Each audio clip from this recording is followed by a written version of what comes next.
Ah, there you are. Welcome to the Black Quill. Come in. Make yourself comfortable. Perhaps a cup of tea, a strong coffee, or even a glass of wine is in order. Go ahead.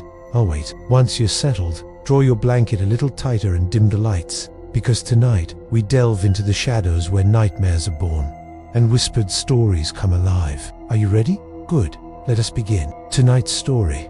The hotel room door. The old Overlook Hotel stood silent against the backdrop of the Miskatonic Mountains, its weathered facade a testament to countless untold stories. As I approached the front desk, the air grew thick with an inexplicable sense of dread. The clerk, a gaunt man with sunken eyes, handed me the key to room 237 with trembling fingers. "Whatever you do," he whispered, his voice barely audible, "don't open the door after midnight, no matter what you hear." I nodded, dismissing his warning as the ramblings of a superstitious old man. Little did I know, I was about to step into a nightmare that would challenge the very fabric of reality. The room was unremarkable, save for the faint smell of mold and decay that seemed to seep from the walls. As the clock struck 11, I settled into bed, the exhaustion of my journey finally catching up with me. But sleep would not come easily in this cursed place. It started as a gentle tapping, so faint I thought I might have imagined it. But as the minutes ticked by, the sound grew more insistent. Tap, tap, tap. It was coming from the door. I glanced at the clock. 11:58 p.m. The clerk's warning echoed in my mind, but curiosity began to gnaw at the edges of my sanity. The tapping continued, growing louder, more desperate. 12:01 a.m.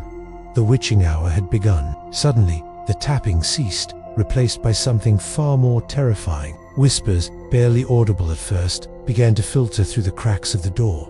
They were pleading, begging to be let in. "Please," the voices whimpered. "Help us. We're so cold, so hungry." My heart raced as I approached the door, my hand hovering over the handle. The clerk's warning screamed in my head, but the voices, they sounded so desperate, so real. I peered through the peephole, and what I saw made my blood run cold. There, on the other side of the door, was me, but not as I am now. This version of myself was haggard, eyes wild with terror, clothes torn and bloodied. Behind him, me, were others, dozens of people, all with the same look of abject horror on their faces. "Don't let them in," my doppelganger screamed, his voice muffled by the door. "Whatever you do, don't open." His words were cut short as unseen hands dragged him back into the darkness of the hallway. The whispers returned, more insistent now. "Please," they begged, "we just want to come home. Let us in, let us in, let us in." I stumbled back from the door, my mind reeling. This couldn't be real. It had to be some sort of hallucination, a trick of the light, anything but reality. But the whispers continued, growing louder, more numerous. It was as if 1,000 voices were now pressed against the other side of the door, all begging, pleading to be let in. Hours passed, or maybe it was minutes. Time seemed to lose all meaning in this hellish night. The voices never ceased, alternating between heart-wrenching pleas and bone-chilling threats. "If you don't let us in," they hummed in a sing-song way, "you'll become one of us, forever trapped, forever begging, forever us." My resolve was crumbling. The weight of their desperation was crushing me, driving me to the brink of madness. I found myself inching towards the door, my hand reaching for the handle of its own accord. "No, don't open the door," I heard myself shout, but it was too late. My fingers closed around the cold metal, and with a click that seemed to echo through eternity, I turned the handle. The door swung open, revealing nothing. The hallway was empty, silent, and dark.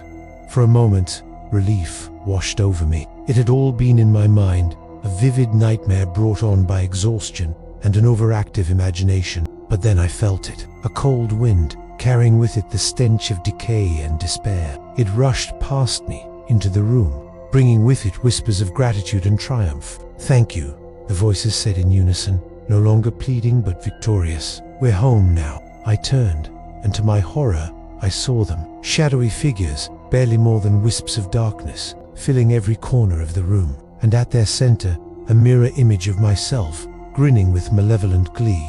"Your turn," it said, gesturing towards the open door. Before I could react, I felt countless hands grabbing me, pulling me towards the threshold. I tried to scream, but no sound came out. As I was dragged into the hallway, I saw my doppelganger settle into the room, a look of contentment on its face. The door slammed shut, leaving me in darkness, and as I pounded on the wood, begging to be let in, I realized the terrible truth. I had become one of them, and now I would spend eternity trying to return to a room that was no longer mine, warning others of a fate I couldn't prevent, trapped in a hotel that exists beyond the boundaries of our world. So if you ever find yourself in a strange hotel and hear knocking at your door after midnight, remember my tale. And whatever you do, don't open the door, for what waits on the other side is far worse than anything you could imagine. And so, our journey into the shadows comes to an end, for now, but the stories never truly stop, they linger, waiting for the right moment to find you again. If you enjoyed tonight's tale, do remember to subscribe,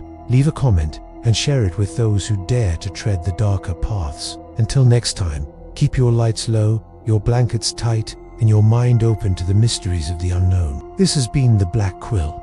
Farewell, for now.